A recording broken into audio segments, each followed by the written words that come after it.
So here we have the Bonide, Neem fungicide, miticide, and insecticide. What was happening to me was I was getting some kind of weird tick looking thing on my fig trees.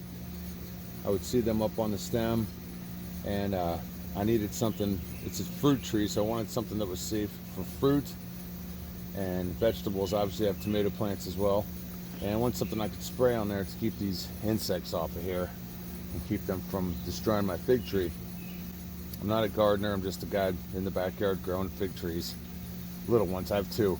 Generally what I would do is shake these things off the tree and just go around and apply a layer of this stuff on there. Make sure to get it in. This stuff is supposed to kill 240 different types of insects, mites, and everything. It's supposed to be a fungicide to prevent fungal disease, powdery mildew, which I've gotten on my tomato plants, and black spot, downy mildew, all kinds of stuff. Definitely don't want your pets around this, and you don't want it on yourself. You try to keep it off of yourself. Obviously wash your hands when you're done doing this, and you want to make sure you're downwind from it when you're spraying it. I've found that since I started using this Bonide, I'm keeping the insects off. I'll generally spray it after it rains.